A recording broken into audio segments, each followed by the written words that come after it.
जैन धर्म के केंद्र में एक बहुत ही गहरी, एक महागाथा छिपी हुई है। और ये कहानी है आत्मा की। एक ऐसी कहानी जो हमें बताती है कि कैसे एक एकदम शुद्ध आत्मा बंधन में फंस जाती है और फिर कैसे वो मुक्ति की एक अनंत यात्रा पर निकल पड़ती है। तो चलिए आज इस सफर को समझते हैं। तो सवाल ये उठता है, क्या हो अगर आत्मा सच में एक अनंत यात्रा पर हो और किसी ऐसी शक्ति के जाल में फंसी हो जो दिखाई भी नहीं देती। देखिए, यही वो सवाल है जिस पर जैन दर्शन की पूरी इमारत खड़ी है, और इसका जवाब हमें आत्मा की इस पूरी यात्रा पर ले जाएगा। तो हर अच्छी कहानी की तरह ही इसकी शुरुआत भी होती है इसके नायक से, इसके हीरो से। और इस कहानी का नायक कौन है? वो है स्वयं आत्मा। जैन धर्म में आत्मा को कहते हैं जीव, और अपने नेचुरल स्टेट में ये कोई मामूली चीज नहीं है। सोचिए, ये अनंत ज्ञान, अनंत शक्ति और अनंत आनंद का भंडार है। मतलब पूरी तरह से शुद्ध, परफेक्ट। अब देखिए, इस ब्रह्मांड को ना दो हिस्सों में देखा जाता है। एक तरफ है जीव, यानी वो जिसमें चेतना है, अ कॉन्शियस सोल। और दूसरी तरफ है अजीव, यानी बाकी सब कुछ जो निर्जीव है। तो अगर आत्मा इस कहानी का नायक है, तो अजीव वो स्टेज है, वो मंच है जिस पर ये पूरी कहानी घट रही है। ये जो उपमा है ना, ये आत्मा की दुविधा को, उसकी प्रेडिकमेंट को बहुत खूबसूरती से समझाती है। सोचिए जरा, अंदर से तो आत्मा एकदम सोने की तरह शुद्ध है, पर अभी वो कर्मों की मिट्टी से ढकी हुई है, बिल्कुल एक खदान में मिले सोने की तरह। तो फिर इस कहानी का विलन कौन है? वो कौन सी मिट्टी है? वो अनदेखी शक्ति है, कर्म।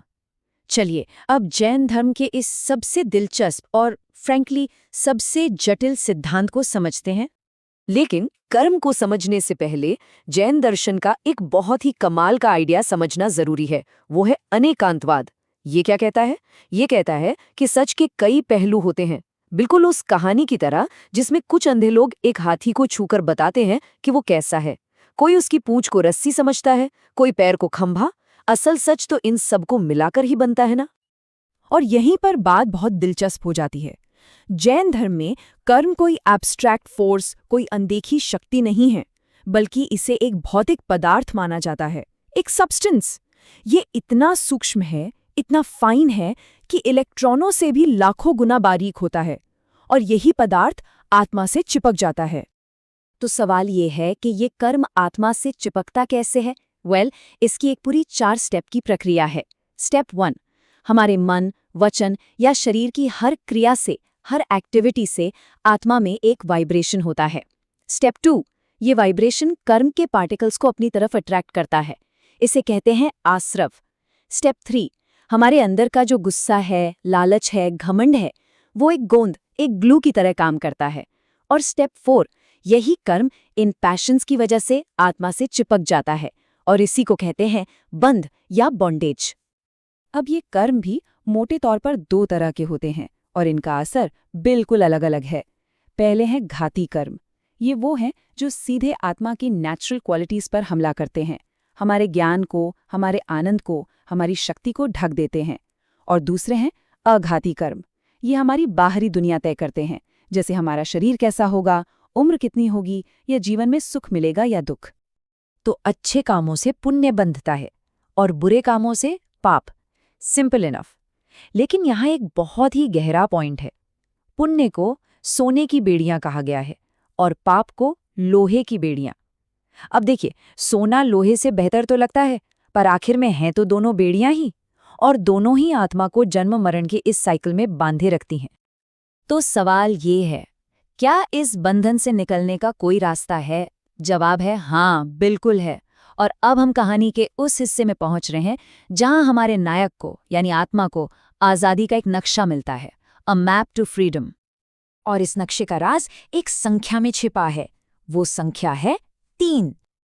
ये नक्शा बना है 3 अनमोल रत्नों से, जिन्हें कहते हैं रत्नत्रय। पहला, सम्यक दर्शन, यानी राइट फेथ। दूसरा, सम्यक ज्ञान, राइट नॉलेज। और तीसरा, सम्यक चारित्र, राइट कंडक्ट। और सबसे जरूरी बात यह है कि मुक्ति के लिए ये तीनों एक साथ चाहिए, कोई एक या दो नहीं, तीनों के तीनों। अब इन 3 रत्नों में से जो सही आचरण है यानी राइट कंडक्ट, वो सबसे ज्यादा प्रैक्टिकल है और इसका पूरा आधार, इसकी फाउंडेशन 5 महाव्रतों पर टिकी है। ये 5 महाव्रत एक एथिकल लाइफ का ब्लूप्रिंट है। अहिंसा, नॉन वायलेंस, सत्य, ट्रूथफुलनेस, अस्तेय, नॉन स्टीलिंग, ब्रह्मचर्य, चैस्टिटी या सेल्फ कंट्रोल, और अपरिग्रह, नॉन अटैचमेंट, मतलब जरूरत से ज्यादा चीजें इकट्ठा ना करना। और इन सब में अहिंसा को सबसे ऊंचा, सर्वोच्च स्थान दिया गया है। अहिंसा परमो धर्मः। इसका मतलब सिर्फ फिजिकल वायलेंस से बचना नहीं है। नहीं, इसका मतलब है मन से, वचन से और कर्म से किसी को भी दुख न पहुंचाना, चाहे वो छोटे से छोटा एक इंद्रिय वाला जीव ही क्यों ना हो। तो चलिए अब हम पहुंचते हैं इस महागाथा की मंजिल पर, द फाइनल डेस्टिनेशन, परम मुक्ति, जिसे कहते हैं मोक्ष। तो आत्मा को शुद्ध करने के लिए 2 काम करने होते हैं।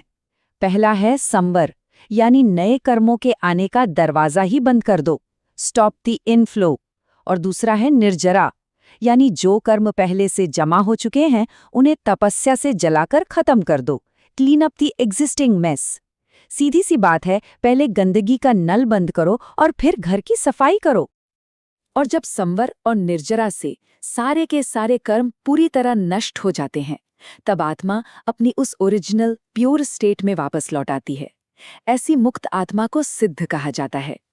और यही है मोक्ष, जन्म और मृत्यु के साइकिल से हमेशा हमेशा के लिए आज़ादी। ये वो अवस्था है जिसमें आत्मा अपने असली स्वरूप में लौट आती है, perfect knowledge, perfect vision, perfect power और परफेक्ट ब्लिस के साथ। ये मुक्त आत्मा, ये सिद्ध, ब्रह्मांड के सबसे ऊंचे शिखर पर हमेशा के लिए विराजमान हो जाती है। तो ये सब जानने के बाद ये पूरी कॉस्मिक कहानी हमें एक बहुत ही पर्सनल सवाल पर वापस ले आती है कि अगर आत्मा शाश्वत है, इटर्नल है, तो फिर इस एक जीवन का, इस एक लाइफ टाइम का उद्देश्य क्या है? इस पर विचार जरूर कीजिएगा।